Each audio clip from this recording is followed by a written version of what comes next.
네, 안녕하십니까. 예, 추영대 선생님입니다. 네, 오늘은 이제 적분의 이제 활용 파트 중에 하나인 이제 넓이에 대한 내용을 같이 보도록 하겠습니다.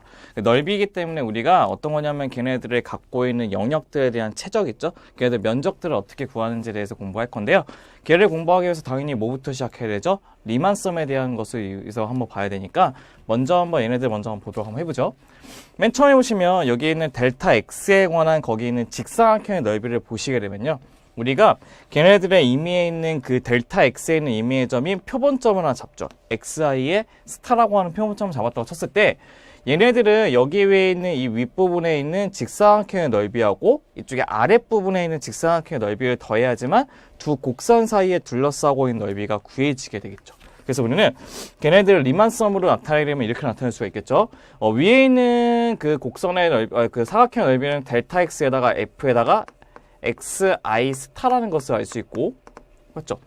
그 다음에 밑에 있는 것은 어떻게 할 거냐면 얘네들의 함수값이 음수인데 우리의 넓이 값은 음수가 나올 수가 없는 거죠. 그래서 마이너스를 붙여서 어떻게 쓸 거냐면 델타 x에다가 마이너스 g의 xi 스타라는 것을 이용해서 직사각형의 넓이를 완성시킬 수 있을 거예요.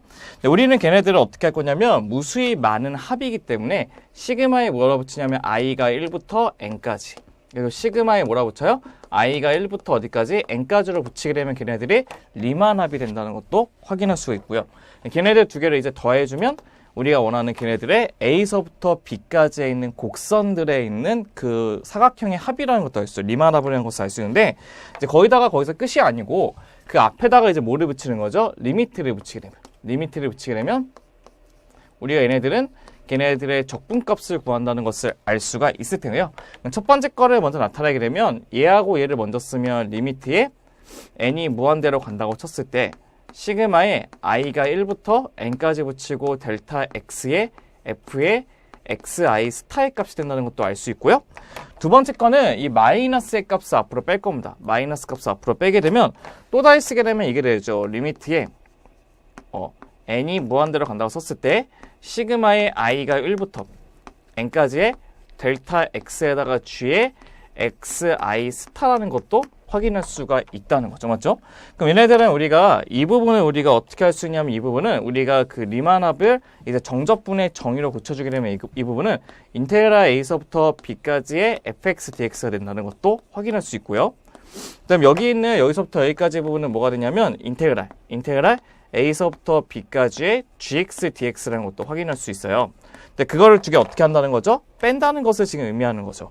근데 우리가 본격적으로 나타낼 수 있는 그 식은 어떻게 나타낼 수 있냐면 이제는 인테그랄의 a서부터 b까지의 두 개를 묶어줄 수 있으니까요.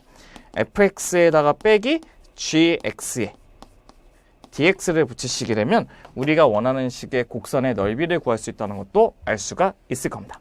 걔네들의 의미는 무엇이냐면요. 여기 있는 그 fx가 의미하는 것은 뭐냐면 위의 함수를 뜻하거든요. 위의 식. 그 다음에 여기 있는 gx가 의미하는 것은 아래의 식을 뜻하거든요.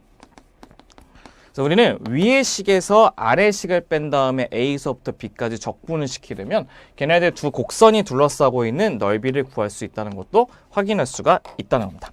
그럼 우리가 일반적으로 알고 있는 이렇게는 y가 있고 이렇게 x가 있다고 쳤을 때 y는 fx라고 하는 넓이가 있잖아요. y는 fx라는 넓이, y는 fx. 그 y는 fx라는 넓이를 a서부터 b까지를 구하고 싶대요. a서부터 b까지 구하고 싶었다고 했을 때 어떻게 하냐면 얘네들의 x축이 의미하는 것이 바로 무엇이냐면 y는 뭐죠?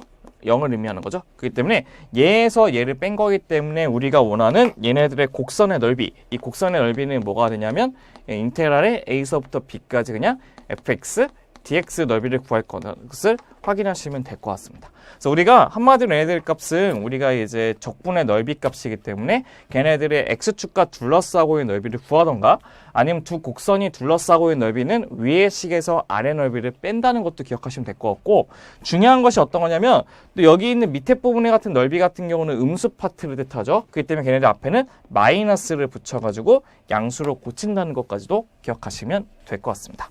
얘네들이 바로 두 곡선 사이에 둘러싸인 넓이가 될 것이고요. 얘를 지우고 이제 다음 파트 내용 보면서 한 가지만 더 설명하고 예제를 보도록 한번 해볼게요. 그러니까 우리가 이 두 곡선 사이의 넓이를 정의하는 것은 fx가 gx보다 크다고 했을 때 fx에서 gx를 뺀 인테그랄 a에서부터 b까지의 적분값이 두 곡선 사이 넓이라고 쓰죠. 그럼 이런 경우는 어떻게 할 것 같아요? 어떤 거냐면 이렇게 해서 그러니까 x라고 잡고 이렇게 y라고 잡았다 쳤을 때 y는 fx가 항상 위에만 있다는 보장은 없잖아요. 이런 식의 y는 fx가 또 칠게요. 그럼 걔네들 구간이 어디서부터 어디까지냐면 여기가 a고 여기가 b라고 한번 봐볼게요. 여기 a가 b고 여기 점은 c라고 잡았다 쳤을 때요. 그러니까 우리가 원하는 그 적분의 넓이는요. 여기 파트하고 여기 파트가 우리의 적분의 넓이가 될 거예요. 그럼 걔네들 넓이를 우리가 어떻게 계산할 건지를 보려고 했더니 우리가 아까 보다시피 여기 밑에 있는 값의 넓이는 음수값이 된다는 거 알고 있죠. 그렇기 때문에 얘네들은 음수값이 나오면 안 되기 때문에 본래의 주 목적은요. 모든 밑에 있는 부분의 함수값을 위로 꺾어 올릴 겁니다. 이렇게.